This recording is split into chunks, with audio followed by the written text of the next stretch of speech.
in this series of web technology. We have already discussed the basics of web, tier technology, client server model, URL, HTTP, HTTPS, static and dynamic web pages, etc. If you have missed any of them, please go to the video playlist mentioned in the description of this video. Today, I am going to talk about another very important topic of web technology, that is domain name system or DNS.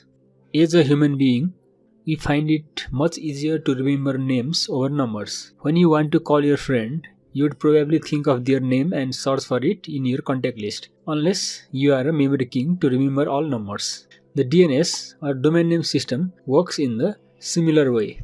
The DNS is a global directory of domain names and its corresponding IP addresses. Upon request, DNS translates domain names to IP addresses and vice versa. The DNS is a scalable database which grows as new domain names are added. It's reliable and dynamic and is absolutely integral to the smooth functioning of the internet. Let's look at the process of browsing the website. A user will first type a website address into the address bar of the browser, then presses the enter key, and after a while, the website will be displayed. Let's see what happens after the user's request. A user types, for example, google.com into a web browser and presses enter key. The query travels into the internet and is received by a DNS resolver. DNS resolver is managed by the user's internet service provider such as WorldLink or Bhinet or Nepal Telecom, etc. After the request is submitted, if the IP address associated with the requested domain is found on the local DNS cache, it will be immediately sent to the browser. If the DNS managed by a local ISP is unable to locate the IP address on its cache, the DNS resolver, which is also called a recursive resolver of the ISP, forwards the request to a DNS root name server. As the user is trying to browse google.com, the request is pointed towards the .com TLD. The DNS resolver for the ISP forwards the request for that site to one of the TLD name servers for .com domains. The name server for .com domains responds to the request with the names of the name servers that are associated with the requested domain. The DNS resolver for the ISP chooses the name server and forwards the request to that name server. The name server looks in the hosted zone for the google.com record and gets the associated IP address for a web server.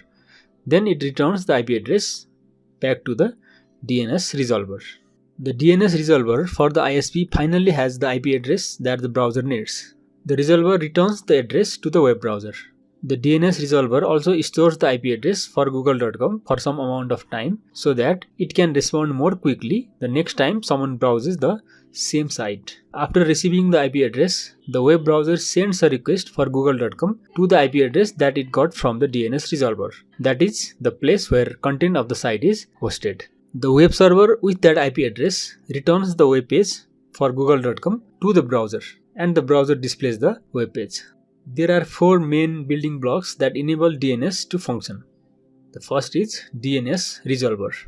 Web browsers do not make queries directly to authoritative DNS services. Instead, they generally connect to a DNS service known as a resolver. A DNS resolver, which is also called a recursive resolver, is a server designed to receive DNS queries from the browsers and other applications. The resolver receives a hostname, for example www.example.com, and is responsible for tracking down the IP address for that hostname. The DNS resolver might be operated by the local network, an internet service provider, a mobile carrier, a Wi-Fi network, or any other third parties. If a recursive resolver has the DNS reference cached for a period of time, then it answers the DNS query by directly providing an IP address. If not found in the local cache, the resolver contacts a DNS root server and receives details of the TLD name server. Via the TLD name server, it receives details of an authoritative name server and asks it for the IP address that matches the requested hostname. When it receives the IP, the DNS query is completed.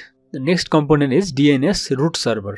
The root servers contain the information that makes up the root zone, which is the global list of top-level domains. The root zone contains generic top-level domains such as .com, .net, .org, etc. Country code top-level domains, which is two-letter codes for each country such as .np for Nepal, .cn for China, .se for Sweden, or .no for Norway, etc. The root server is the first step in translating human-readable hostnames into IP addresses. The name servers that serve the DNS root zone are commonly known as the root servers. It is a network of hundreds of servers in many countries around the globe. The root zone contains the IP addresses of name servers, and the root servers respond with corresponding IP addresses when asked about a top-level domain. For example, if the browser queries for www.example.com, the root server provides the details for the .com TLD name server. 13 DNS root servers are operated by 12 different organizations, and VeriSign manages 2 root servers. Each operating organization is solely responsible for the root server IP addresses it operates. The operating organization determines how many locations that IP address will be served from,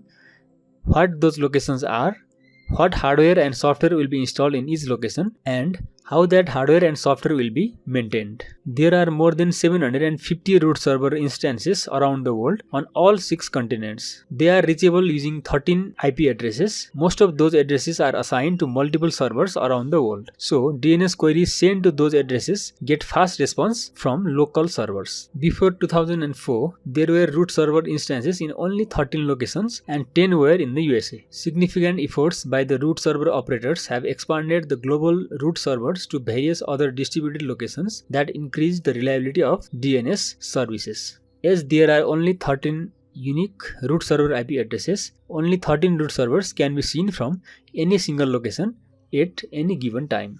The root zone comes from the IANA, which is part of the ICANN. It is signed using DNSSEC signatures to ensure authenticity and issued to the root server operators to publish to their root servers. The root server operators publish the root zone as written and have no authority to alter the content. Operators who manage a DNS recursive resolver need to configure a root hints file with a list of IP addresses. The list is built in with the resolver software. In case a root server changed its IP address, this won't give any significant problem as the resolver continues to work with other 12 different root servers and won't be noticed by most internet users. The chances of all 750 plus root server instances or all 13 root server IP addresses being unreachable at the same time are very small. You can view the sample root hints file browsing the URL mentioned on the screen and on the description. In case of any change on the root server's IP address, the resolver software will get the update with the software update from the vendor. The next important DNS component is TLD name server.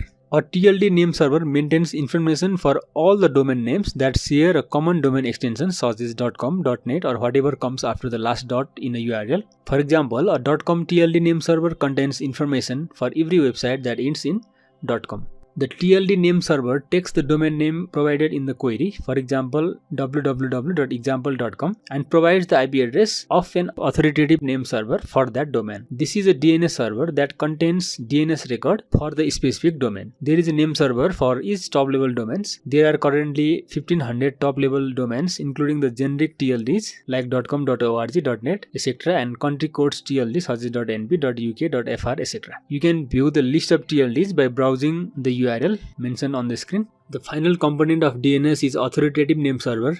Authoritative name server answers DNS queries translating domain names into IP addresses. Authoritative DNS has the final authority over a domain and is responsible for providing answers to recursive resolver with the IP address. The authoritative name server is the last stop in the name server query. The authoritative name server takes the domain and subdomain name, and if it has access to the DNS records, it returns the correct IP address to the DNS resolver. Authoritative name servers are organized using DNS zones. Each DNS zone has a closed set of authoritative name servers. They are called authoritative because they can provide an authoritative correct response about current IP address for a specific domain. As the internet grows, the original IP address standard IPv4 is being replaced with IPv6. Increasingly, DNS servers are also returning IP address of IPv6 format. With this, I hope you understood the overall working mechanism of DNS. If you have any queries, you can keep your questions in the comments.